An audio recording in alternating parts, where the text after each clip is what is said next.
Welcome. We are the Pajodcast crew, +1, technically. We are... Haven't earned my stripes yet. You haven't earned your stripes yet. We're here to talk some video games. We're going to call this feature the Controllers and Keyboards, aptly named. So before I get into introducing everyone, I'll give you a brief idea of what the Pajodcast is. Me and a couple of my buddies here, Christopher Miller. Let's cut to Chris. Hello. Right there. And Kyle Snow. We can cut to Kyle. Hello, Internet. Yeah. Like you've never been on the internet before, Kyle. I live on the internet. We had found each other as friends through a website called the Victory Hockey League. And for those unfamiliar, it's basically a forum-based version of like a sports D&D, if you will. You know, you role play as a player, and you do tasks around the forum to gain points, and you can upgrade your player from there. And one of those tasks you can do is podcasts. So we've been doing this, and we were amateurs, so we were just posting it to Zippy Share and not archiving it. And like I got some copies of it that we're going to be throwing to our channel, but yeah, we decided, hey, we like to talk about a bunch of other topics. The three of us are all avid fans of the website Giant Bomb. We all are connected with movies and some culture stuff. So we figured, hey, if we're going to sit around doing this stuff anyway, why don't we just get this started and do something on YouTube? So here we are. Thanks, guys. Thanks for joining me. Jeez, we didn't totally leave out one person. Yeah, and now we're going to add the +1. He's not here. It's the +1. That's why you do the intro and then you add the +1, right? Like in the title. And another +1 here. Shane Smyck. We can cut to Shane. Shane. Hello. Shane, you want to say a little bit about yourself? Everyone, I suppose we should do around the. I just went to uptake. I suppose we should do some. Give everyone a chance to introduce themselves a little more formally, other than name. So we're on Shane. So go ahead, Shane. Why don't you give us a start? Yeah, sure. So I am Shane. I have also played a video game or two in my time. I have watched a movie or two. I have heard of this hockey thing, which apparently is a big deal in this country, but who knew? I basically am totally on the spot right now and don't have all that much else to say. So I'm basically going to be the technical support for this entire podcast, I feel like. So when cuts are happening, you can blame them on me. And when bad cuts happen, you can blame them on Ryan. So with all of that... So he's going to be our very own Jason Icebreaker, right, guys? No, he's going to be our Scotty. He's down in the engine room keeping the whole ship together. He can't blame it on Gremlins. I guess one thing I can say about myself is that I am a lot more focused in kind of the news, political, current events situation. So I might be the chief question asker, not answerer. I'll be the chief question asker, and I will be really a title. You're gonna. I just made it a title, and I'm in control of this. So I'm thinking that, yeah, I believe that would be the law has been laid down. This has been a mutiny. Yep. So yeah, that's going to be my claim to fame, I think, is I'm going to ask a lot of really dumb questions. So I hope you guys are all right with that. Your claim to fame. I suppose I'll go next. You can cut to me. Sure. I'm supposed to host this thing, right? That's what hosts do. You're supposed to, but are you? I mean, technically, you should be cutting to people because you're the one controlling it. But yeah. There we go. I've got this. I'm still learning. I'm still a baby. So my name is Ryan Power. And other than hang out with these jokers on the VHL, I run a website development company with a couple of friends, one of them who's in this call. So that's Shane, for those who are unfamiliar. We're just kind of getting off the ground and having a good time doing that. And otherwise, I watch way too much content. I play way too many games. I read too many books. I engage in that stuff way too much, more than I should. And I analyze it. That's just the type of person I am. So I'm looking forward to ranting and raving a little here on the internet. And that's pretty much my spiel. Who wants to go next? Chris, Kyle? I don't mind. Go for it, Chris. We'll save the best for last. We'll save Kyle for last. Kyle's got the big presentation ready. Yeah. You better change your uniform. I mean, obviously, pyrotechnics. So so my name's Chris Miller. That's Kyle. Just so you know, yeah, Shane. That's Kyle on screen. You guys should pretend. No, you should do each other. That's what it. Yeah, there you go. No. I don't think that'd be the first time we've done that either. We've probably done something similar. Yeah, well, that's going to be a fanfic. Well, the problem is Kyle's username on the VHL is Jericho, and we watch wrestling. So when I think Chris Jericho, Yeah. And we but actually yes. also have that issue with the PSN because my username is Chris Hero. So when we play, people think I'm Chris. Mhm. It's a fucking nightmare. It's a nightmare. So yeah, so I actually go to college in Ontario. I'm a law student, but pretty much sports and games and movies are pretty much my life outside of school. So, and talking to these guys, obviously. So nice to do this actually in a more formal setting for once. So yeah, Kyle. All right. So, I mean, you guys are doing okay, I suppose, with your software development company and your law school. But you haven't. Yeah, I don't know what you guys do. I'm kind of a little bit too important. You guys Websites doing are sort of software, I guess. Not really. Yeah, whatever. Anyway, I'm much more important. I'm a waiter at a chain restaurant. I also play a significant amount of games, watch a decent amount of movies and content, and I have a lot of opinions about a lot of things, and most of them are not particularly informed. Shit. Rehearse that? That was a good line. It's not rehearsed. I do have a background in theater, I suppose I should say. High school theater, but theater nonetheless. And I was in one movie as a British soldier who got a tomahawk in the back. So from the real question is, do you have an IMDb page? Because we can't. I Take you don't. I seriously looked myself unless up. Oh, that's a shame. Unfortunately, I don't. So but in terms of how long all of us have known each other, I suppose too, since that's kind of relevant. I've known Shane since I was a little toddler. No, I've known Shane since I was 13 or 14, like junior high school. We've known, and for those who are familiar, or that's a weird way to say that. For those who don't know, that's like 14 years ago, over a decade ago. You know, I just want to mention, just before we get too far off the subject, if we're talking about awesome jobs that everybody wants, I just want to let you guys know what I do. I write technical documents for software and hardware. I literally spend my whole day researching things and writing about them. That is my entire existence at work. So waiting is not that bad. It's actually a really fun job. I really enjoy it, but it's like the most boring sounding job that I can envision. I cannot think. So you're saying the fulfillment factor is not really being met too. It's just like it's actually, because we're gonna make this all about me now for a second, but of course, it's actually a really good job. Like there's great people that I work with. The content is interesting enough. It's just when you explain it to other people, and someone's like, "Oh, I'm a doctor," and the other person's like, "I'm a law student," and Kyle's like, "I'm a waiter," and I'm like, "Yeah, well, guys, I like debate about where we should put commas and things, and how bold that font should be. It's pretty exciting."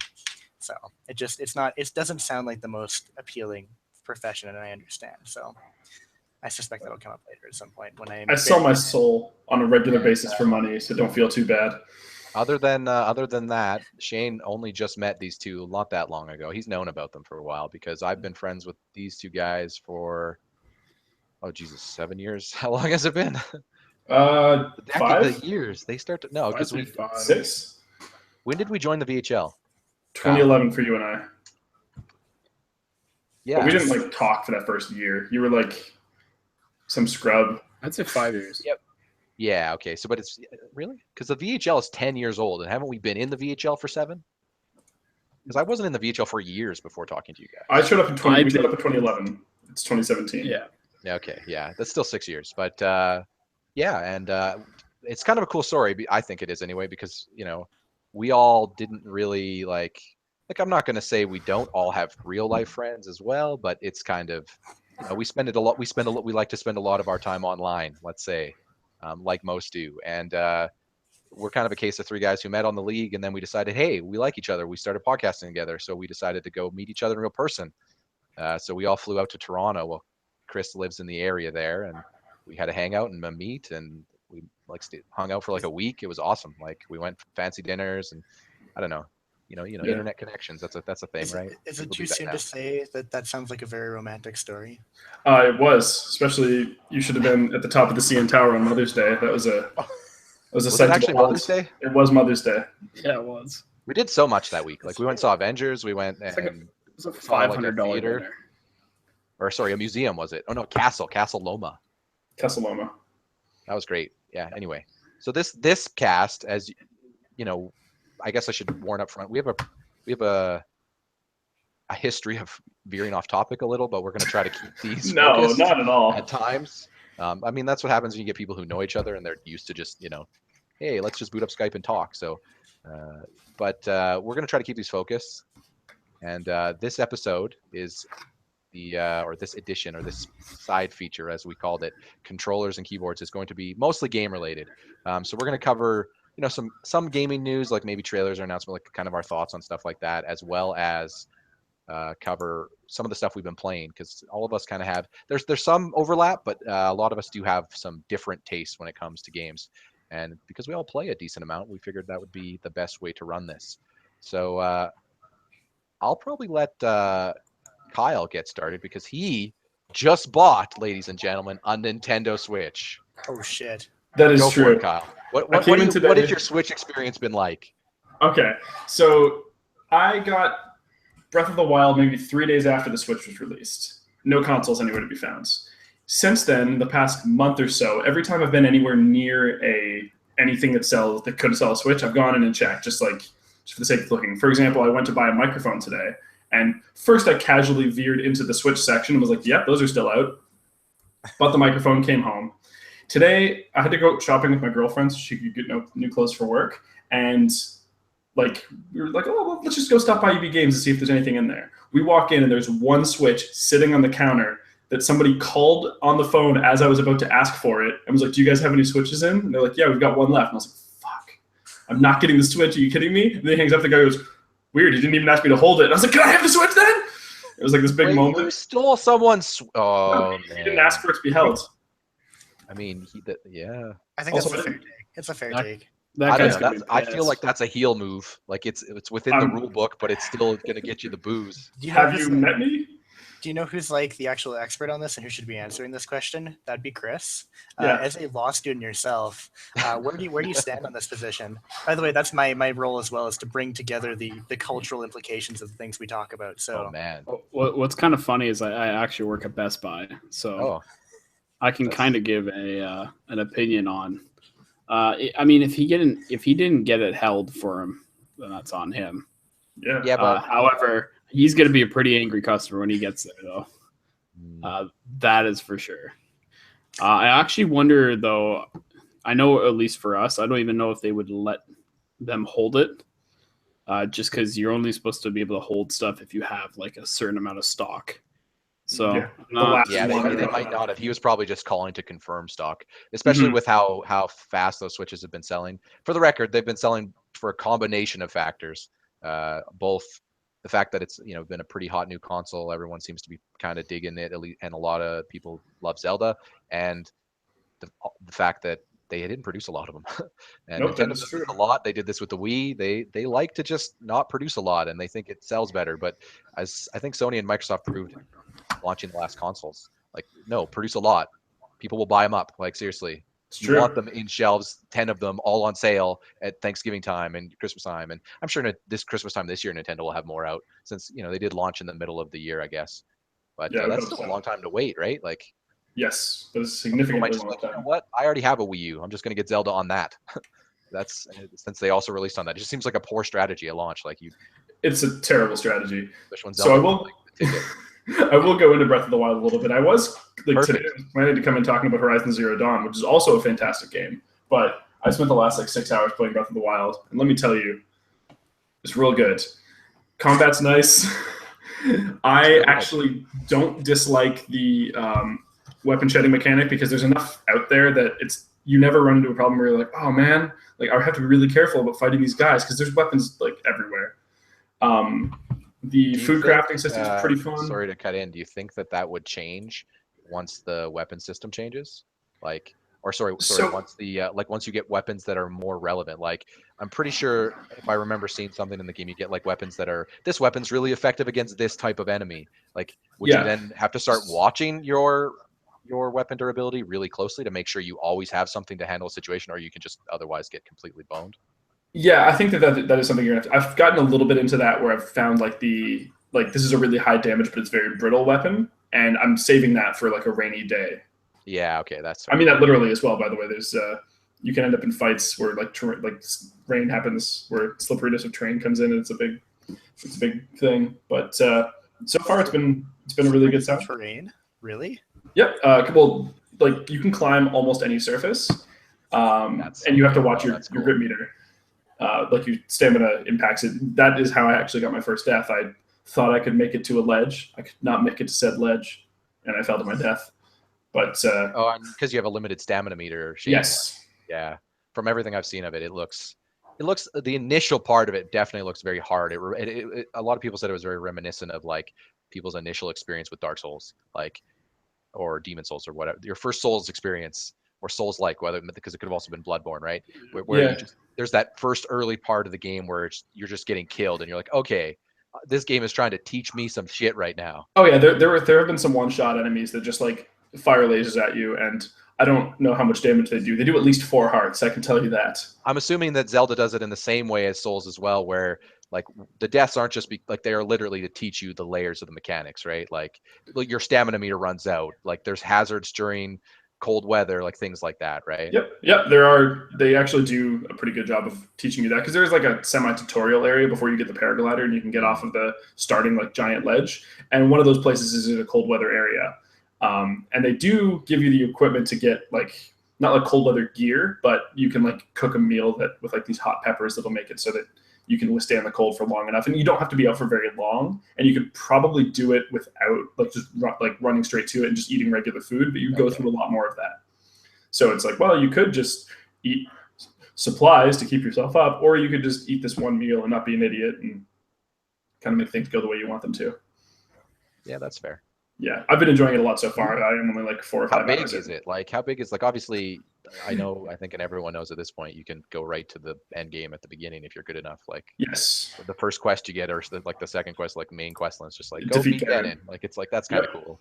Yeah, you can do that. But like, how big is it like in scope? Like, I've seen like some coverage of like, oh, and then the map zooms back. But I mean, like, is there a lot in that? Like, is it diverse? Yeah. Like, so far I've getting late game stuff because I wanted to kind of surprise myself. So yeah, absolutely. So far, there's quite a bit of like plains area, but there is a lot of stuff in between. You'll find, the usual thing in an open world, the tower to climb that'll, reveal part of the map for you. That makes it easier to find the shrines because it'll give you like a hot cold button with your Sheikah stone. That'll be like, okay, you're kind of getting closer to one. And you can, if you see a tablet or a shrine from an area, you can put like a waypoint on it, which comes in really handy because you can really lose track of where you are. There's a lot of leveling, like height leveling to the game, where you can completely lose track of where you were going, or you have to take alternate paths because maybe you don't have enough stamina to get up a wall. Like, there's definitely going to be certain things that I can do later that I can't do now because I don't have enough stamina. Because that is one of the things. Like, you don't get heart containers and like the same way that you used to. You have to go to the shrines, and you can, after you get through 4, you can either get another heart container or you can upgrade your stamina. I don't know how much it gives you for stamina yet because I've only been able to upgrade once, and I took hearts because 3 hearts is not that many hearts. Yeah, and how much stamina do you get to start? You have to be really careful. Like, I've had trouble getting up certain ledges. It's like a sphere, right? Yes. Yeah, and now I'm assuming like it breaks out into bigger portions as you upgrade it. It could. It doesn't have like solid chunks. It's just one like fluid but like portion. It's a circle, but then they divide that circle into more pieces when you upgrade. There's no dividing of pieces. It's one solid chunk that just like. I see. So it's more like a meter then. So it is more Dark Soulsy in that way. Yeah. Okay. Yeah, and again, like that may change once you get an upgrade. I have 0 upgrades into it, so maybe it will do that eventually. I can't say for sure at this time. But yeah, I would recommend it for anybody who has a Switch already. But if you have a Switch, let's be honest, you probably didn't just be like, maybe I'll skip the Zelda game for now. I really want to play 1-2 Switch. Yeah. I'm probably gonna pick that up on Wii U. Like, not probably. Sorry, I was debating between getting 8 or Horizon first. I hadn't tried either, but yeah. The more I hear about it, the more I'm pretty much sold on trying Breath of the Wild. How much have you been enjoying the Switch experience in general? Like, have you played it mostly Zelda mounted, unmounted? I've done a little bit of both. I've mostly been playing it mounted because I've been just there's a giant TV next to me, but it's really convenient to just be able to pick up and go with you to wherever you want, and it's relatively easy to just like slip the controls. Like, it's really easy to put them back onto onto the console itself, or there's also a like a plastic controller that you can just slide the slots into and hold it properly. Does Or it feel you can, good, the controller? yeah, the controller feels actually pretty good here. Does it feel good like when you're playing on the like when the Switch is unmounted and you're portable? Yeah, Like it feels. teasing, yeah. Yeah, it feels like playing a Vita, but like size-wise, it kind of fits in relatively well with like a PlayStation controller.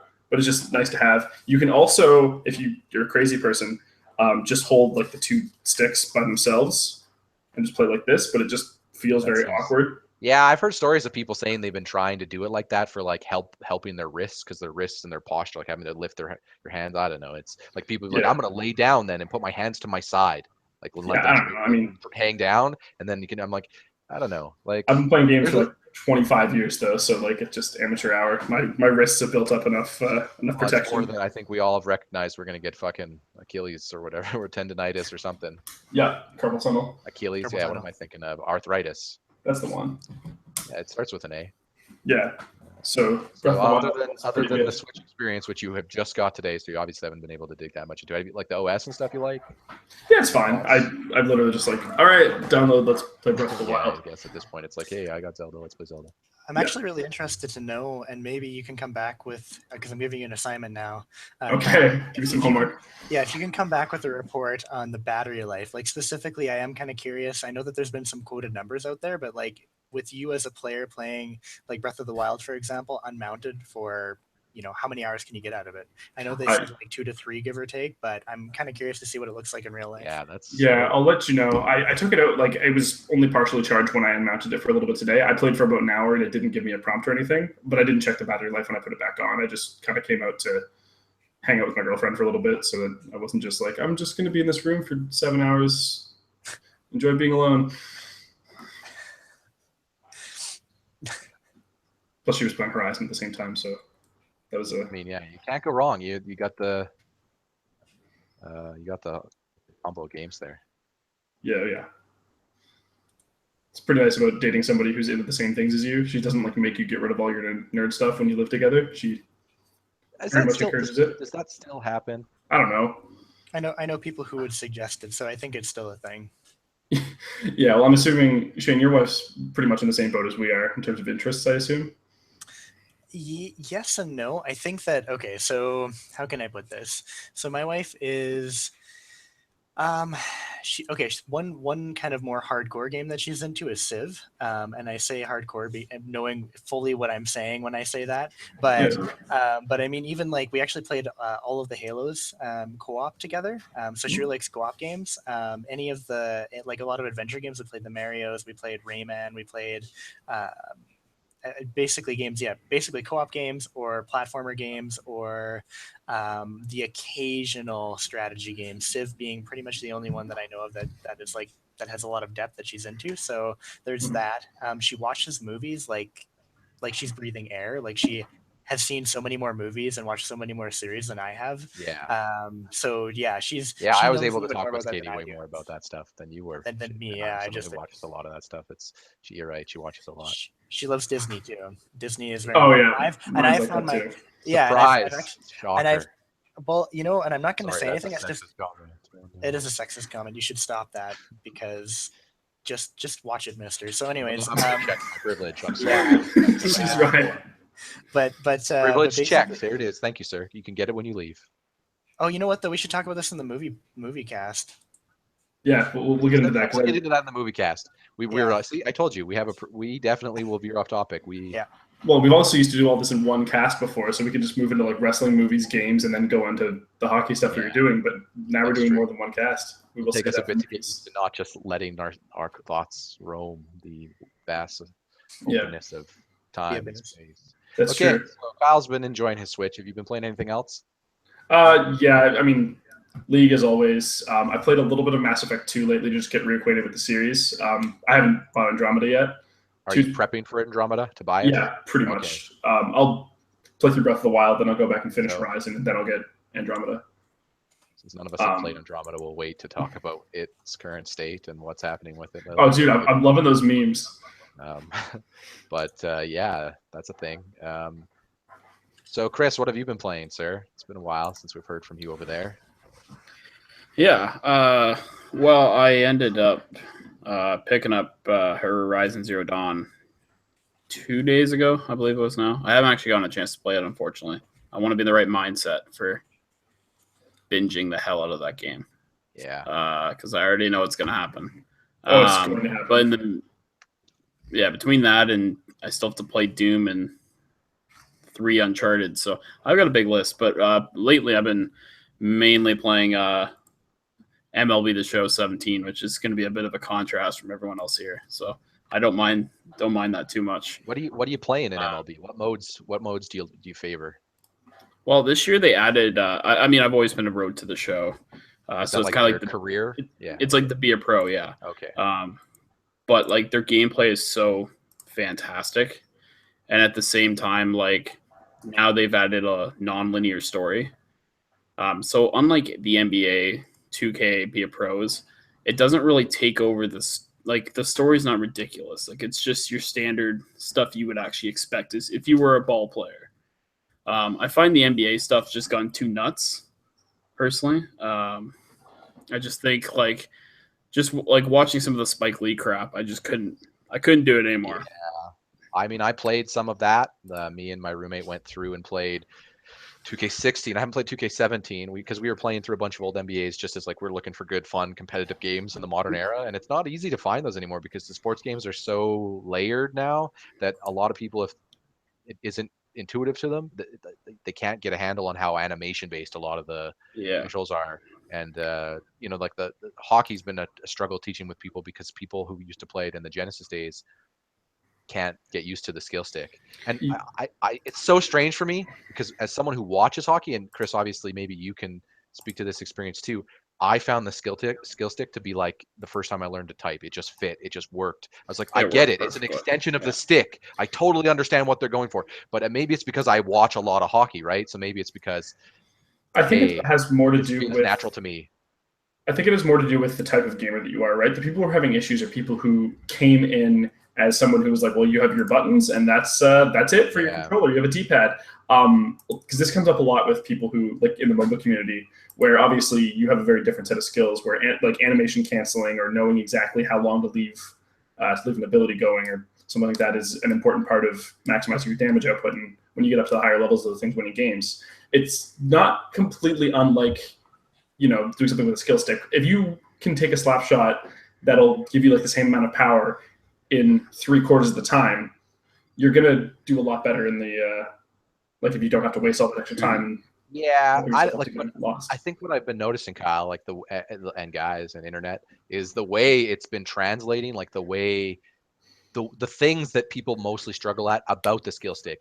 Like it's not necessarily that they don't understand that the skill stick, you can't do stuff like D can shoot with the skill stick. It's more that like how you manipulate it and how it relates to your player on the ice in terms of animation, like your position, everything. They don't get that because they don't think they watch the sport really enough. Like they're used to it being you run into a position on the ice. If you want to pass, you hit one button. If you want to shoot, you hit one button. It's not about a power thing. It's like if you watch the game enough, you don't even you're not even thinking about the stick as a shoot button. You don't even think about the stick. You think about, am I going to poke check, what position I am? You're thinking about it as a hockey player because you're so used to using the skill stick as just, this is an extension of my player. This is just a stick. How I want to use it. Situational. Like it's a completely fundamentally different way of looking at how to play the game entirely. And it's hard for people to get used to that because it's like, I don't want to deal with, like for a lot of people, like I don't care about hockey. And that's kind of the truth, right? A lot of people played sports games or other type of content who didn't really care about it in the past because they're fun arcade games. And it's just not that type of experience anymore. Like Chris and I have played a lot of hockey games where in NHL games where we try to replicate as real of an NHL experience as possible. And there are a lot of cases where we played games that play almost identical to a hockey game. And that feels really good for us, Like at least I can say, I like, obviously, Chris, what your thoughts as well. Yeah, no, I agree, and not to get it off the hockey standpoint here, but like even MLB The Show, like you can hit, you can swing with just hitting a button, but you can also use the right stick to swing as well. Which so like again, kind of, exactly, and so like but getting back to the game, just to give you my thoughts quickly, basically. yeah, the road to the show, their Be a Pro this year is way like you can actually role play a little bit without it being absurd, and it's kind of nice because the gameplay's still a focus, and it's always been a strength for that franchise. But one of the things I hate about sports games, it seems like every year, not a lot changes. This year, Yeah. way different, way What is different. it? Like it's I believe what's his name from Jeff from Giant Bomb always says like Mhm. it feels like every year when a new sports studio comes out to E3, they're like passing off last year's game like it's the shitty last year model of car, and they're trying to set. It's like it just yeah. feels like they shit on all the work they did in the last one. But this is our animations are now amazing. It's like, well, what were they before? Like, there's no Yeah. level of consistency. So in this case, obviously, anyone who's really done their research already kind of knows about a lot of these things. But they completely mess with ball physics. So Okay. now there's like hundreds of thousands of different hits you can have, and literally the ball curves as you hit it, like it actually would. So it start that math is looking better. Okay. Yeah, and then you have the non-linear storyline that was added to the Be a Pro, which is great. The Diamond Dynasty, which is their version of like Ultimate Team, and is easily way better than any of the Ultimate Teams, as far as I'm concerned. Is it still cards? It is still cards, but there's like a ridiculous amount of ways you can collect, and like there's these things they call missions. So because you're not familiar, basically there's different kinds of missions, and even just playing against friends can earn you rewards. Okay, so are the missions get kind of similar to cards. like Hearthstone style daily challenges that give you extra rewards? Like something Some, structured and then like that? some Okay. are like get 100 strikeouts with this guy. Okay. And unlock yeah. blah blah blah. Okay. You know, like they're But they don't realistic. They're reset? not. They're set and you win them once and then they deplete? Okay. Yeah. So but like I've probably found like there's probably hundreds and hundreds and hundreds of missions. Like it's absurd. Like there's so much content. And then they also had one other thing which is kind of cool, which is kind of like the NHL '94 mode in the NHL games. They had a retro mode. I'd like to see them do something more with that though. Like it's very basic for now, kind of like the NHL one. I'd like to see them maybe convert into like a season mode or even just a playoff mode. Because as good as retro mode is, it's so basic. You're gonna play it once unless you have friends over, basically. But yeah, it's definitely like a very, very different game. That's for sure. Do you think that the retro mode would satisfy people who were looking for that arcade experience? Like if you had friends over who used to play that type of thing, like they would be perfectly fine having some drinks and they wouldn't have issues like trying to figure out how to play. It would be kind of natural if they played. It's kind of cool because you use just the one button the whole time. It's the X button. Okay. But at the same time, it has the realistic graphics. But it still has like that aerial view. Like if you've ever played the old baseball games, has a bit more of an aerial view to it. I played some like on NES and stuff. Like I don't remember them by name. Mm-hmm. There's a bunch of them. I played some on Super NES as well. I think at some point. Like it's back then. Baseball. Yeah, like it's a neat idea. It's just I'd like to see them, and obviously it's the first time I've ever brought it back. So I think going forward they might do some more with it, and I'm kind of looking forward to that. But it was a very different game for something that did have a game last year, and it was successful. Like a lot of people like MLB The Show 16, but they made a lot of changes, and I think they did some really good things that I wish other sports franchises. Like NHL, I wish they would actually make some changes. One of the things I always notice about these sports franchises is it feels like each of them all have like a development cycle that isn't like obviously they're releasing a game every year, so they have to ship a product every year, but they make changes to their overall engine and product and kind of use from that as they keep going, usually every generation, right? So like every console generation. And like the big step is always upgrading to the next console generation. But seeing when they decide to make like when all of it comes together as a complete product with every franchise is like at different points. Like so you never know what you're going to get with them. You basically like it's like, oh yeah, NHL finally got physics and skating right and upgraded with graphics and presentation this year, but they left out all the modes. Like it's like well, and NHL will generally ignore certain modes. One year they'll focus on, like you said, like the game physics, and the next year they'll focus on Ultimate Team, and it's just like, why can't you put a little more effort making some changes in everything? I mean, I've said this to you guys before privately, but I mean we have seen what the Hitman platform has done. You know, Exactly. it released Yeah. episodic games. Like obviously you wouldn't release episodic games total with sports games, but why wouldn't you just create NHL? You log into it, it's a game. It updates with rosters and patches and any new content they want to filter in. There'll be a live thing and different modes, and you just go from there. And I don't like obviously they want the money every year, but I mean, I think it's enough money. you could still find a way to charge for like, oh well, this year we're adding a new version of Hawkeye Ultimate Team or like new modes. Like then they could start actually Make experimenting it with like a new modes DLC. that they have. Yeah, and just say if you want to opt into this mode, you pay this, or alternatively, maybe say if you want to play, you just play and have access to all the content all the time, yearly subscription. Like people will pay that stuff.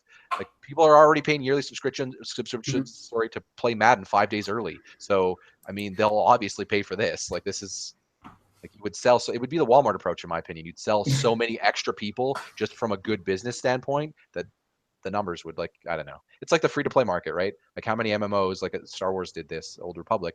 Everyone was like, oh, this isn't doing well as subscription because of course it's not. Only WoW was able to do that. But then they went free to play. Now they're doing better than any other BioWare product pretty much. And the content's been great. Everyone says they've been releasing expansions and they've been selling some expansions, but then every time a new expansion comes out, if you're free to play, you get the previous expansion. It's like you guys are okay, you guys know what you're doing here. Like, I don't know, it's weird. The business side of video games is interesting, like how ideas can end up winning you over more. Even like, okay, it's still the same game, but the way they present it to you suddenly changes the way you actually experience the game. I think that's kind of cool.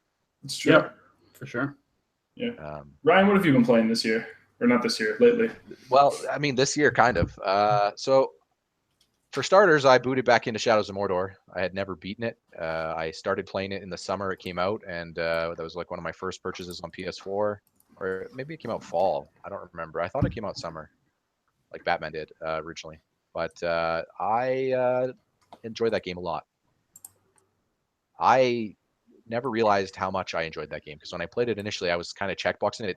I had just played a lot of the previous Batman, not Arkham Knight, but Blackgate or whatever, the one they released, or Origin, sorry, the one that was not done by Rocksteady. Because I was playing some of that when I lived in Calgary with Shane, and I kind of just took the Assassin's Creed approach to it. It's like, oh, I'm just going to go to every tower and check off everything, and I'm just going to warp between missions, and I'll run occasionally. And I didn't really let myself get immersed in what that game is and how awesome the Nemesis system is.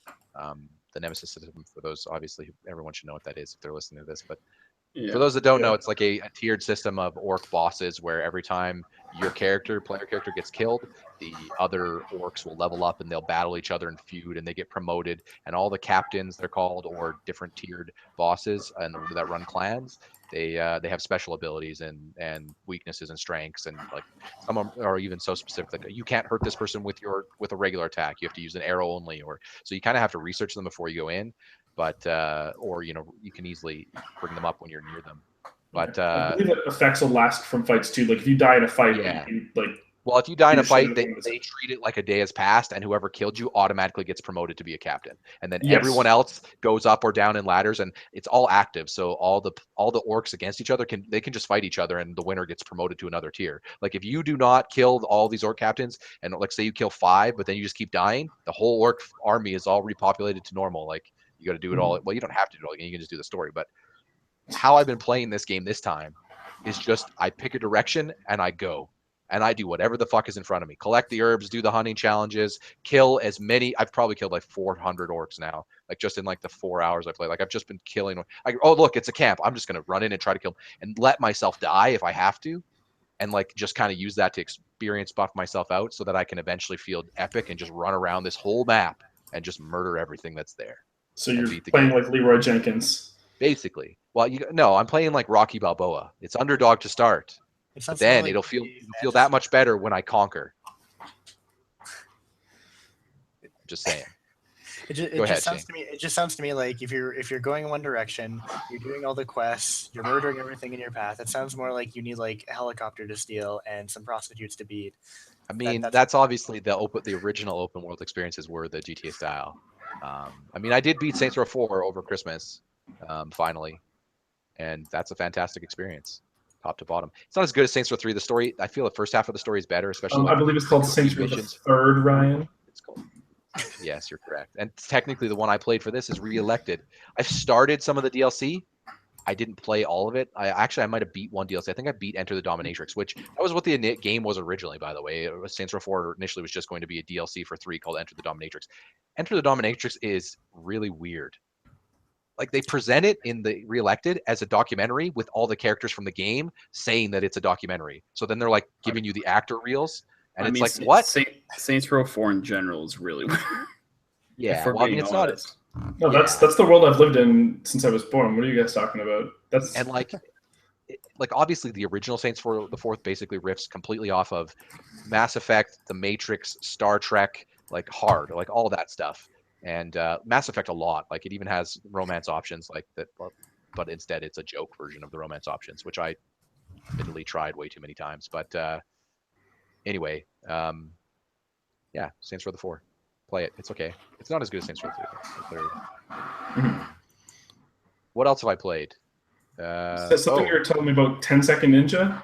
Oh man, the Vita game that I'm in love with this game. This game is my game. It's my jam. It's everything I want to play. I don't know how I didn't go out. I didn't really follow it. It's kind of smaller. Like if you Google it, it has like 18 Steam reviews, which isn't a lot. I don't think that's a lot for Steam. I'd assume that most games have more than that, especially. But it is it's kind of a weird, charming, amazing, awesome little thing. Like it's free right now for PlayStation Plus for Vita and PS4. I got it on Vita because I've been looking for a Vita title ever since I beat Spelunky and got all the trophies in Spelunky. And I've been trying every free PS Plus Vita game. I tried some Ultimate Ninja Senki D, another type of game that's kind of more platformery that was more side scrollery, and I beat some of it and it didn't really grab me. But this has grabbed me completely. Like, guys, it's the best game I played in a while, actually. And that I only say that saying I haven't played Horizon, I haven't played Zelda. And keep in mind, the last game I beat was Saints Row. So this thing it's kind of in the vein of Super Meat Boy. So every level is presented. It's like a puzzle level, kind of like how a Super Meat Boy, you get to the level and you got to figure out how you're going to solve it, right? So instead of giving you an infinite clock like Super Meat Boy and you're just trying to figure out how you're going to get through the platforming challenge, this is presented where there's a series of enemies on the screen. You have 10 seconds. It's got super tight controls. It like really tight. Like, I mean, it's just as tight as Meat Boy. And you have 3 shurikens that you can throw for long distance, or you can use your sword with 1 button. And that's it. That's all basically the only buttons it uses from a gameplay perspective. And you have to try to kill all the enemies in 10 seconds. And if you don't, you fail. So it's not really an action game because it's all really about figuring out the ideal run, right? Now, what surprised me initially about this game first was its charm. I wasn't expecting it at all. It opens as like a parody of the Sonic the Hedgehog franchises. Oh, like, jeez. and your character is a mute. He doesn't speak. And you're in a forest, and then a dude who's named Greatbeard, he's a pirate, hovers down in a ball similar to what Robotnik hovers around in, and takes you onto his ship, and it's like a floating pirate ship. And from there, you have to. He's like jigsawing you in Saw. He's like, you have to play all these games and solve them. I will make you talk, you mute, because he's so frustrated that you're this super fast ninja, but you never say anything. He needs to get to the bottom of this. Who are you? Are you really fast? Are you a scam? He just needs to know. So he's willing to go to any horrible length to figure it out. And there's no voice acting, and it's all just presented with like text. They kind of have like a little audio, like like a Like Banjo-Kazooie voice. yeah. So as you progress through the game, and beat like because it's the levels, like each level is kind of a television set and it's like locked by number of stars, and then you can beat the level in 10 seconds, and then or there's certain time requirements for stars to get 3 stars in every level, and I instantly was replaying levels to get maximum stars because I wasn't even like I don't know, the game just instantly was like, holy crap, this is awesome. It's really twitch based and action heavy, and I'm a big proponent of those type of games. But after you unlock a new star level, you get caught back out to the base of the ship, and he gives you another thing where he continues to get more obsessive and frustrated that you won't talk. And at this point, the game opens up a hub world on his ship where you can then collect discs for another side game that they made that's like a little bullet hell type game with some of their similar mechanics, which you don't actually get till you beat the game, but it's awesome. You also get in the hub world other characters that supposedly they talk. So they live on the ship with this guy, and they all got different, interestingly kooky personalities. There's a girl that gives you hint tokens, and hint tokens are what you use to in the level, if you have any, you can hit triangle, and it'll play the exact ideal playthrough of the level, and the challenge is just, can you do that? And they give you hint tokens really easily. Like, to get hint tokens, you just play the shell game essentially. She Okay. just plays the shell game, and you have to follow it, and then you get 5 hint tokens. So like the game is structured where it's like, we don't care if you look at the solution. Our challenge is doing it, and it's so fun to do. It also, I should mention this, all the levels themselves, like Meat Boy, if you hit on Vita, it's right trigger. I'm assuming it'll be R2 or R1 on PS4.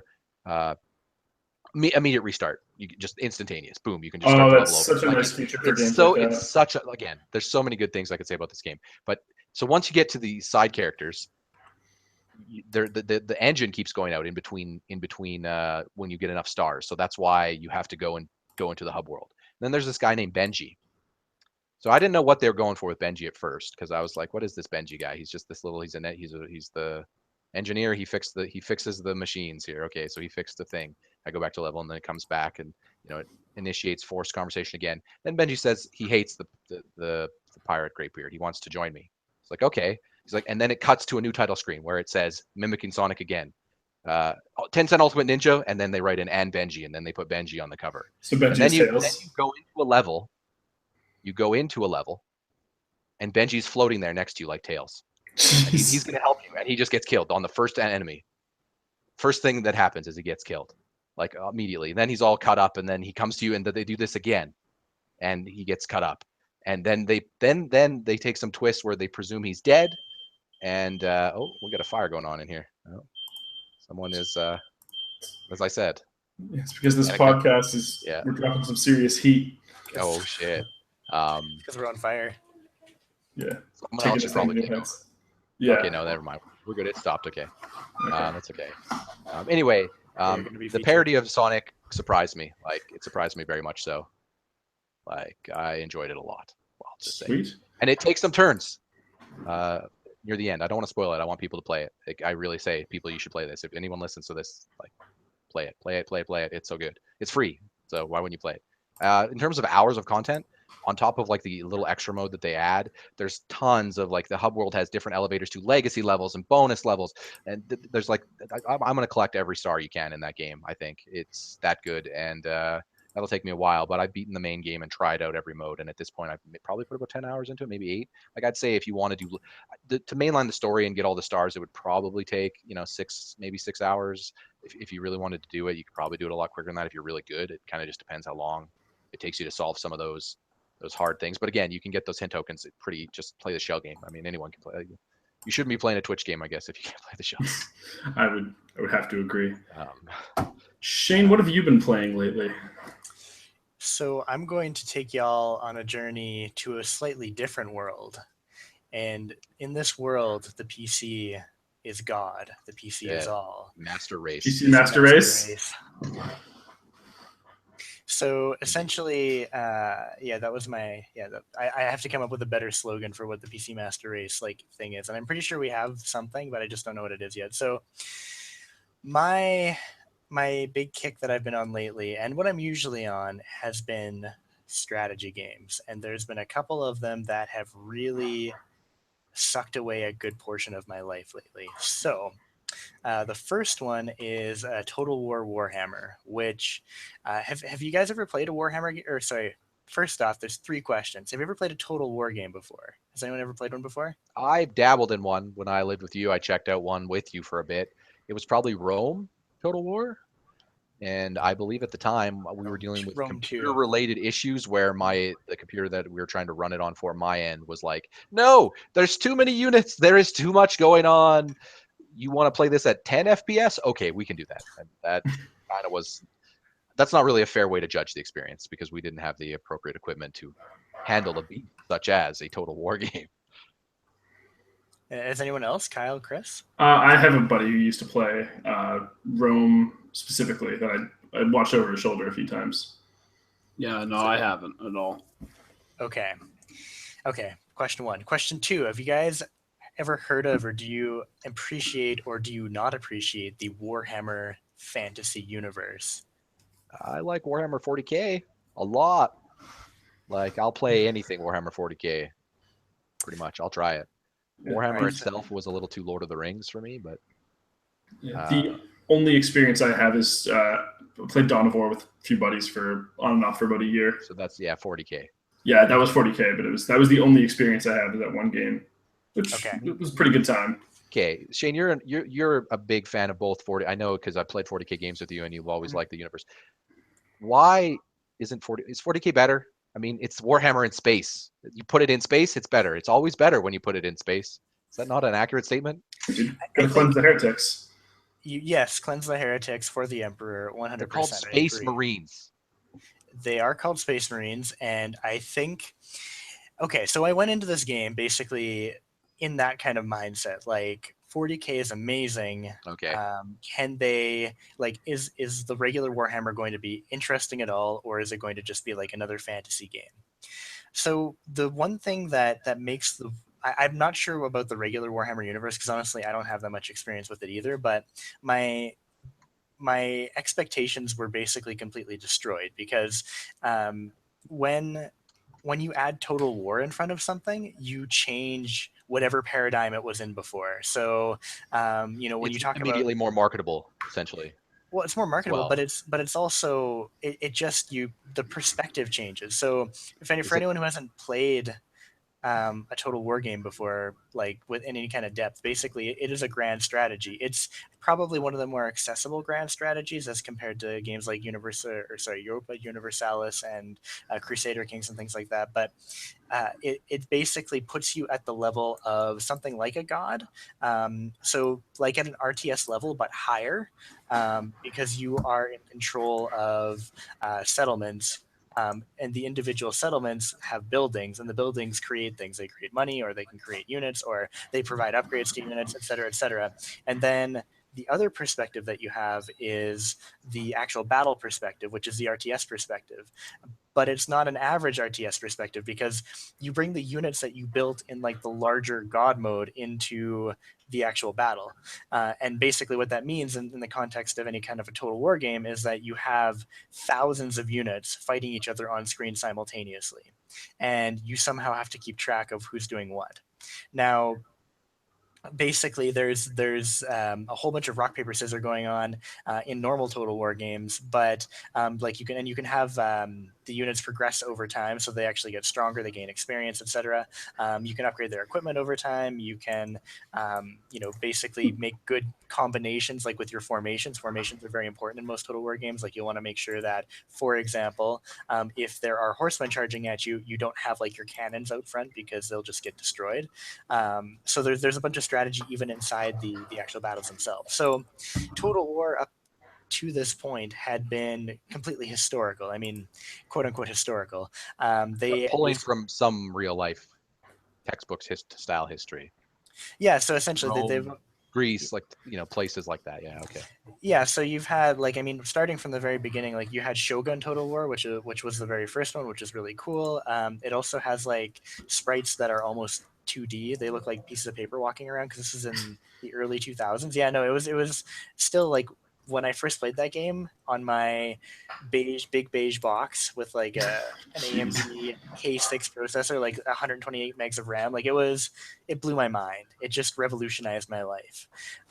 So I have played every single Total War game, possibly with one exception, since then. So you've gone through Japan twice, including the time when the Americans came and started shooting them.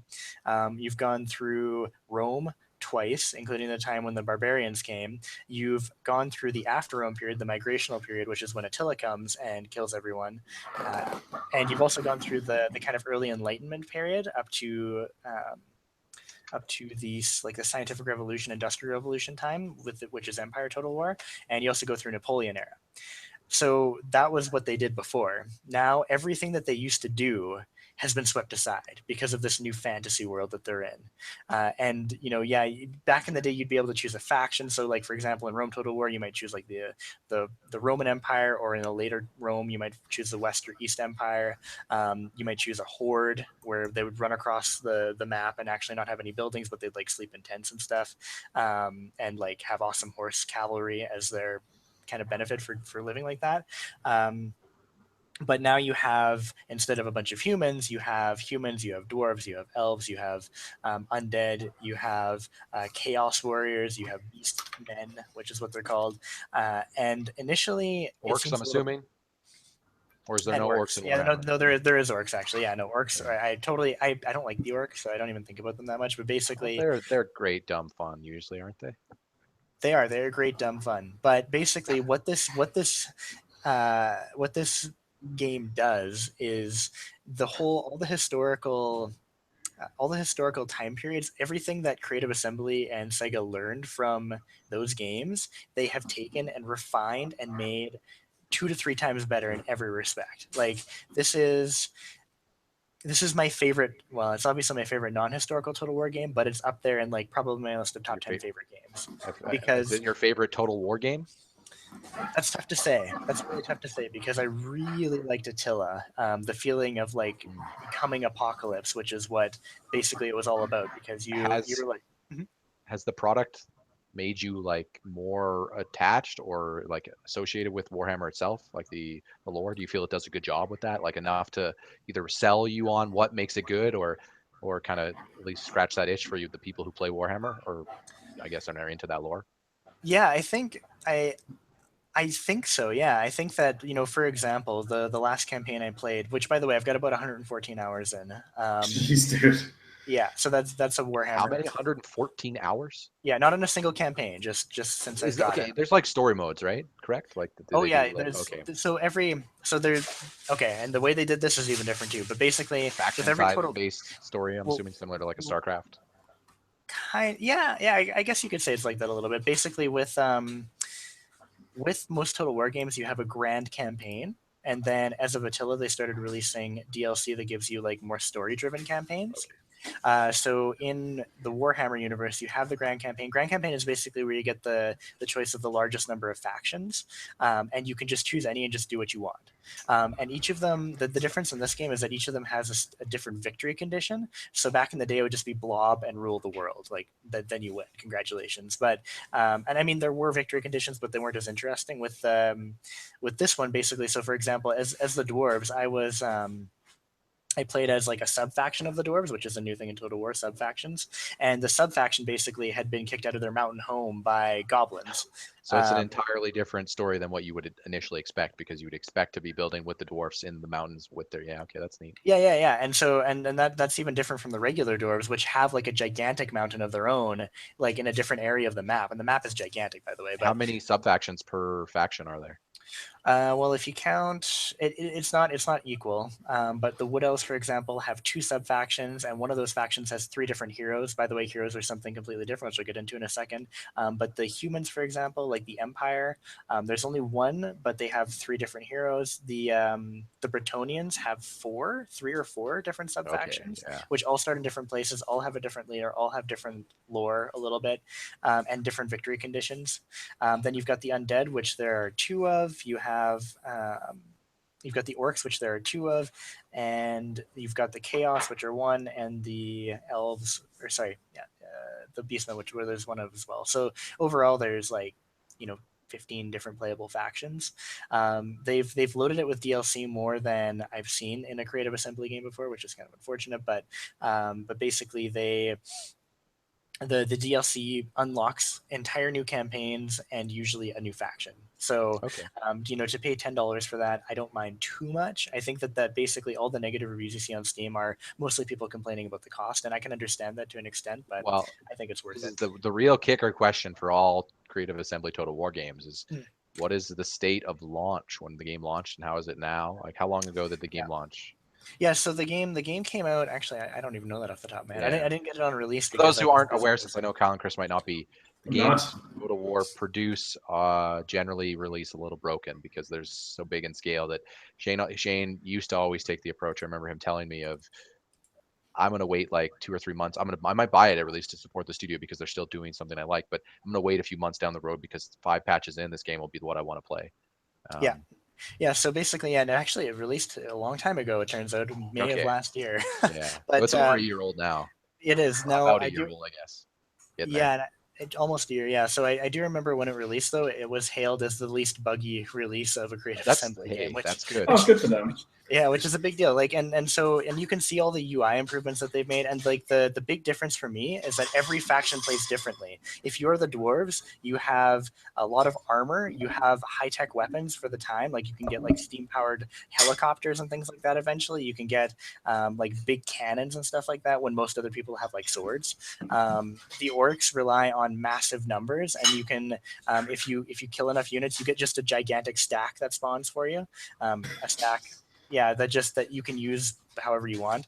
For the beastmen, basically you corrupt lands, and as you corrupt lands, new AI controlled beastmen spawn that you get to tell what to do. And then for chaos, you're basically your goal as chaos is to destroy the entire world, kill everything, destroy all of the units, destroy all of the structures, spread chaos across the entire land. As the elves, your objective is to nurture this. It sounds really lame, but nurture this tree back to life. But you have to nurture it to life by destroying settlements and taking them, or vassalizing people, so making them your slaves, and then getting the amber that's collected from that and putting it towards the tree. So even different mechanic-driven objectives in each different faction. And every faction has. I was just gonna say, I really like that as a mechanic because you could have, like, especially, I'm assuming, can you get more than just like a one-on-one experience? Can you have multiple players playing multiple races all within the same game? 100%. Yeah, multiplayer was, I think, a bit of a focus for them this time because you can. Excellent. I guess really, for Warhammer, what Total War for you? What's next? Like, have you done it all, or are you still? Is there still so much for you to dig into? There's so much. Honestly, the only race that I have played thoroughly at this point, and that I've achieved the victory, the long campaign victory for, is dwarves. The ones that were kicked out of their mountain. How long do you see yourself going forward? I mean, gonna try every campaign.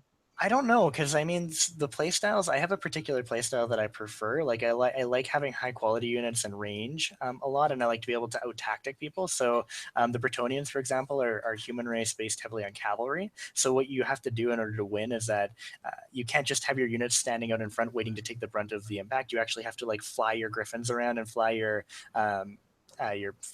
run your horses around to like smash into them from the sides where they're not paying attention.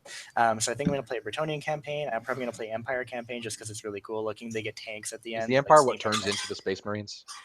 Honestly, I don't know the progression, but I think so. They're the most likely because because the Emperor is the Emperor, and he is like just kind of a god. So whenever I think of orcs, I don't want to shit on the orcs. I mean, but why are they always presented so dumb? Like, that's what I don't like. Yeah, I mean, but like it's to the point where you can see any Warhammer 40K product, and all the orcs do. They don't even need to record dialogue. They just need to record them yelling "Space Marines" because that's all they do. They just yell that over and over again. They're like freaking, I don't know. They're like Sonic the Hedgehog. They just point out the obvious. There's a door there. Like, oh, thanks.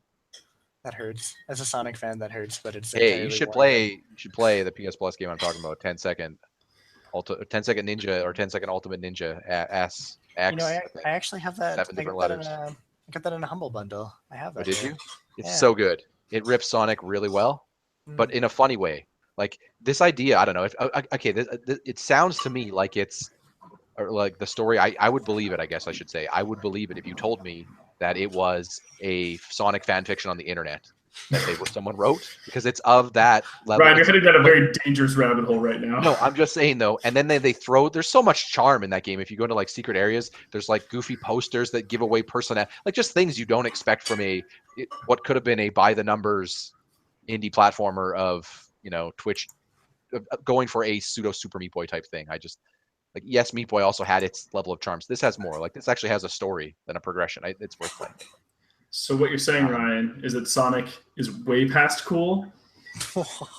Well, they don't really rip Sonic the character. They just kind of, it's like subtle. No, that's what I was doing. They're ripping Robotnik hard. Like your guy doesn't talk at all in the whole game. He never speaks. That's probably That's for the like- best. I wish Sonic was the same way. That's just well, he was in the early games. Like Yeah, the good ones. and like the other way, like I'm so sorry, Shane. it was weird because I couldn't actually tell. Are they ripping Sonic? Because it was like I knew they were ripping Sonic when the title screen happened and it said and Benji, like it said Sonic and Tails. I was like, okay, they're ripping. They know what they're doing. But like the enemies, when you kill them, they're robots and they break apart into the little birds and little animals. So it's like that's what you're going for. That I think. It was really hard to tell early though. All I'm going to say is, for all of you who are ripping Sonic, I get it, but I think that Sonic Generations single-handedly redeemed the franchise. So if you haven't played it... You're one of those crazy people that they talk about on the Giant Bombcast all the time. Every time a new Sonic game comes out, they're like, I don't know, guys, might be the time. It might be the time. There's no redeeming after Sonic 06, I'm sorry. No. I'm about to say something that will make Shane's a Sonic fan at heart, which means he don't give a shit what it's bad. That's not true. There were shit Sonic games. Like for example, Sonic and the Black Knight was awful because the whole point of being Sonic is to run fast and to hit things, and you're just like with like your sword and shield, and it's kind of lame. So. Yeah, your sword that talks. That was a mistake. I didn't get that far. I couldn't actually handle it. Once I turned into the werewolf, I'm like, this is bullshit. I can't do it. I'm a hedgehog and no werewolf. So. I digress. You like Sonic 06, that's what you're going to say, right? You like Sonic 06. I was going to say that, but I'm not going to say that because I'll lose too much credibility. I thought the Shadow dude. Okay, can we at least agree that Sonic Boom is terrible? So much of that. Sorry, say that again, Kyle? I said, can we at least agree that Sonic Boom is terrible? I haven't actually played it yet, so I couldn't tell you. See, I'm like a Sonic purist, but not a diehard Sonic. Oh, you're going to hate it. They changed the characters. It looks bad, yeah. They look all different. They got like elongated limbs and shit. Oh no, it's not just looks. They have different personalities. Sonic wears a neckerchief and he's like trying to be like everyone's best friend. Knuckles is an orc. He's big and dumb. Like right off the bat, Sonic's like, all right, Knuckles, Amy, you guys go left, and Knuckles has to like do up like the finger things to figure out which one is left. What did you play this on? It was out for Wii U, right? I did not play it. I watched a playthrough. Okay. I watched a playthrough of two guys ripping on it. Super hard. Just before we go too far, I just wanted to ask Chris. There was a picture that was down there that you had as your picture there. Do you mind? Yeah. Like, no, I don't want that picture out. There's a picture that Chris found from way back when I was in Newfoundland a few years ago, and me and these guys were my dad was out, and I was visiting my dad from Newfoundland for the Christmas, and I was drinking a lot of wine that night. I believe I pounded a couple bottles. Pounded a couple of bottles of wine, and then you took the best picture I have seen. No, that's not an intentional picture. We're Skyping, and someone decided to screen grab, you see. Wait, who's the person in the bottom part? Because that's the person who did it. Was it me? It's the most devilish mother... No, it could be any of you guys, because we were on Hangouts. Who's the fourth person in that call? Or was that just when Google Hangouts added a thing? Yeah, it was just the three of us. I remember this is when I was playing Rogue Legacy. Yeah, I played a lot of Rogue Legacy during that time. I have like 10 pictures from that night. By the way. I remember beating all the what are they called? The extra bosses that they added in Rogue Legacy. I don't remember the name of them now. Yeah, I only have like 2 trophies and 1 trophy left to get. No, yeah, I have 1 trophy left to get in that game that I'll never get. Is it the one where you have to beat the game in under 15 deaths? 15? Yeah. Jesus Christ. The closest I can get is I can beat the first boss on a single life. I can go through and beat the first boss because I got his timing down. But I can't. The further you get, it's like you need upgrades. You need them. I need to be better at the game. That's all. I need to be younger. Actually, my Twitch reactions would be better. Yeah, get good. Get good and check my. I got to check my. Well, my privilege is already checked, so now I got to get good after that. You can take it back after the cast. Okay. Do I need it to get good? That's the question. Yes. Or is it? Do I need to abolish it to get good? I don't know. Yeah, you absolutely need it to get good. It's a crazy thing. So I'm gonna go for about an hour here. Yeah, no, I was just gonna mention actually. I was gonna be the evil guy and just mention that we have achieved our goal. So guys, before we wrap up, I'll get one last little bit of thoughts on some game related stuff here. Let's start with just one of the news items we're going to cover. I know the 3 of us here played the shit out of the first one, Destiny 2, ladies and gentlemen. It was announced. No gameplay really was shown. It was a teaser. Having a chat. Sorry, I should actually report this accurately. It was a leak, then a teaser because of the leak, because their marketing strategy was screwed. But maybe it wasn't. A lot of people are saying that they intentionally leak nowadays, which I mean that wouldn't surprise me. Wouldn't surprise me. Then it seems all cool. Then there was a teasy trailer and then another trailer proper, and it didn't show any gameplay footage or how the systems are going to change. It's obviously a completely new game.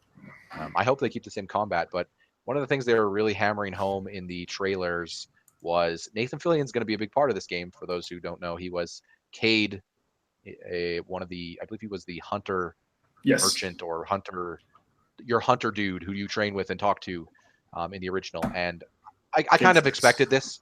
Nathan Fillion's really well liked. Obviously, he was in the Whedonverse stuff, and he's a good actor. I think Nathan Fillion's pretty good, and he's fantastic.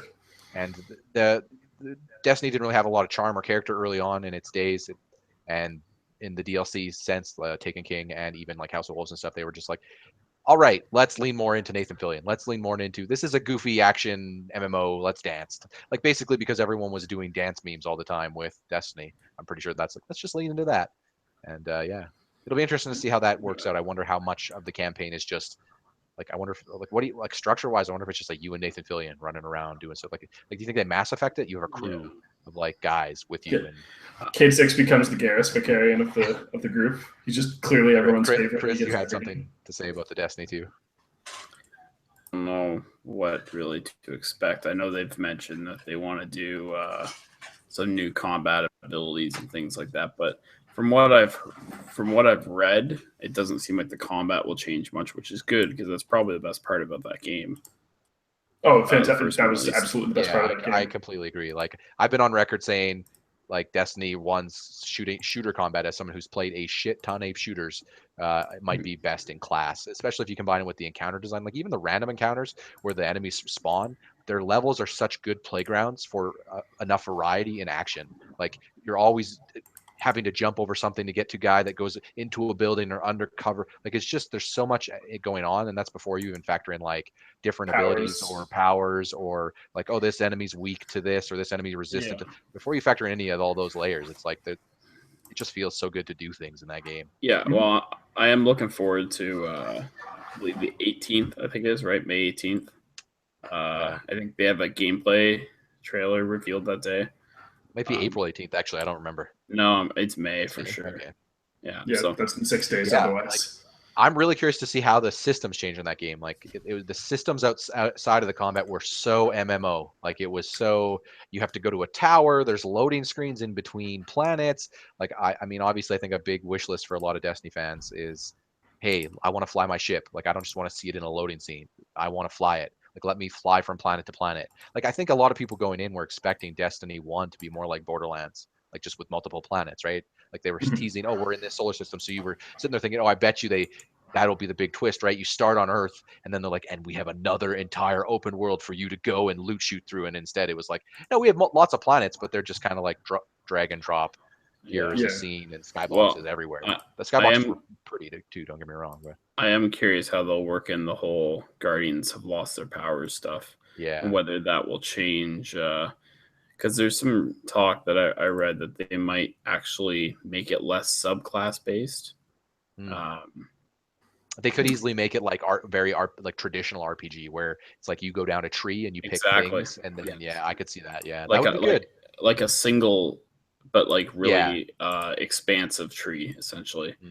That you could have different directions, so you could still have like the moves, like different jumps and melees and grenades and such from the specific classes, but you could maybe go in a different direction than what they've done before and do the skill tree instead, which I don't know if they will, because the subclasses are so emphasized, I find, in the first Destiny, and I think a lot of people liked them, but I wonder if they go that direction, it would probably indicate they're leaning a little less MMO. Because like the decision to go that subclass heavy is a very MMO decision, because obviously that's the only type of different experience you're offering. Like for traditional MMOs, classes are the only different experience from playing the game, right? Because it's so technical driven. Like this class can stun, this class is better at AoE, like things like that. Destiny didn't really have that same feel. Every class kind of had equivalents to each other. Like once they released the third subclass in each type, because you had like that missing part between Fire, Arc, and Void. Like I mean, it kind of felt like every class had different examples of being able to tank, being able to be more the behind the support, like behind cover, like snipers or like heals or buffs, or alternatively also be like a high damage shield. Like sure you do all that stuff with your guns as well, but even the class ability is kind of anchored in that way. Yeah. The one thing Destiny did well with its supers and stuff though was there was a lot of situational based supers and abilities that kind of were useful. Oh yeah, that was a great part of it. So Kind of hoping that it becomes what the first one should have been. I think we can all agree. And if it, yeah, I don't know. I like I said, the structure and the bones of that is really what I'm mostly curious about. Yeah, Like I want to know what the guns are like. I want to know how you grind them. Do you have to go to a fucking tower and deal with microtransaction style free to play currencies that aren't like it's not they did add microtransactions to the game, but not for like guns and stuff. But it was like you need Vanguard tokens to deal with this vendor. Like there's like 18 different types of like it would be nice if the initial story of what they sold you on would be like there's a very limited trade and integrated system, and it's like you find this weapon out on a planet somewhere in the middle of nowhere. Like I guess that's tough to do with multiplayer, but I don't know. Yeah, Like, and do you I think kind it'll of be wonder. online? Like again, like do you think it'll be like? I don't think they're going to change up that much. I mean, I think in a way, I'm not sure they want to be classified. Yeah, I'm not sure they're going to want to be classified as an MMO. I kind of wonder if they didn't like that. I know they didn't come out and say it. I wonder if that's because that's what they were leaning into, because that's what they wanted to do with the first one. But I think the reaction went maybe too much MMO. Exactly. It feels the whole experience felt too disconnected from itself. Like you never really felt like you're getting lost on a planet in space as a guardian. Like the setting never really, like the graphics and art are what really sold the setting. I guess I should say not. Yeah. Well, not Bungie actually flat out came out and said, if I'm not mistaken, I remember reading it, that it wasn't an MMO in their minds, but that they enjoyed the debate about it. So I kind of wonder if the reaction maybe that seems so weird. Like, how can you say it's not an MMO with all those freaking currency types? Like, that's so MMO. Like, it suffered the same things as an MMO, where like I hadn't logged in Destiny in like 4 months. Logs in, I don't know what the hell anything is. They've changed everything. It's been 17 patches. I don't know what I'm doing. Like. That is. I kind of wonder if maybe they lean against the MMO with Destiny 2, just to not have to worry about that. If that's really not what they want to go for. I want story. That's all I want. Story and those shooter mechanics and a big open world. That's what Taken King and all that did well. Was the story was far better. That's true. It was way better. Yeah. Agreed. Yeah, I think people can say you can look to things like Taken King as examples of where they might take things now. Yeah, I'm excited for it either way. It comes out this year, which is nice. I mean, we're obviously not going to get a lot of gameplay information on that, I think, till E3, but that gives a good known title to be really excited about. E3, I think Destiny was a situation where a lot of people played it, even though it wasn't the best complete product. Because the parts that were good were fantastic. Definitely. It also released like a year after the new consoles came out, and everyone's like, a reason to play something on the new consoles. Which was nice, but there's still a lot of people who play Destiny right now, I think, right? But yeah, I mean, all of us should get carryover rewards. They add like a thing where even though our characters don't carry over because we put so much hours into it, like I put like 180 hours probably into this, maybe 200. They just did a big, massive update, actually. Yeah, if I'm not mistaken. Only 5 hours of that or only 10 hours, or how many hours of that were loading screens? That's the worst part about it. How many hours of that time did you spend watching a fucking ship fly from the tower to a landing zone on Earth? Oh. Yeah, for patrol. Yeah, absolutely. That shit's got to go. Yes, it does. We can absolutely agree on that. Okay. And with that, I think that we're that'll cover it. Wrap the first edition. That'll cover this week's edition. Go ahead, Kyle. What are we calling it? Let's hear the zing. Give us a zingy title. I can't come up with the title on the spot. Are we doing this? You can say the title of the show, but just all zany. Yeah. Put your charm on it, your charisma. All right. Randy Orton. Nope. With that, we're going to wrap the very first edition of controllers. Oh God. And keyboards. Thank you, Shane, because I don't have a keyboard. It's they had to pick them up. I got a USB. It's not a keyboard or a controller, but yeah. And I've been Kyle Snow. I still am Kyle Snow, but I've also been Kyle Snow. I've been Ryan Power. I'm going to change my name tomorrow, though, to be someone else. You have a pretty good name. Especially after that image leaks, I'm going to have to change my whole face. Well, you should have done that a long time ago, let's be honest. And thank you for joining us, Chris Miller. I'm still Chris Miller. I'm Smyck. Smyck? He only has one name. They call him the Smyck. The artist formerly known as Smyck. Well, people will learn more about Smyck and the mysterious nature of that name, though. Yeah, Oh, and I we gotta make totally sure we- didn't mean to override you, Chris. So by all means, I'm just gonna be quiet, and if you want to just like outro, please do. Chris went out. I will say I wouldn't Outro. suggest that I outro. It wouldn't be No. Kyle very delivered. impressive. Kyle delivered the outro. Right now, we're basically outroing the outro at this Yeah, point. I'm trying to push you guys out the door, and Ryan's like leaning back in, being like, "Hey, one more thing. Can I get a Hey cup of shit?" guys, No. outroception. All right, 3, that's it. 2, We'll see you 1. guys.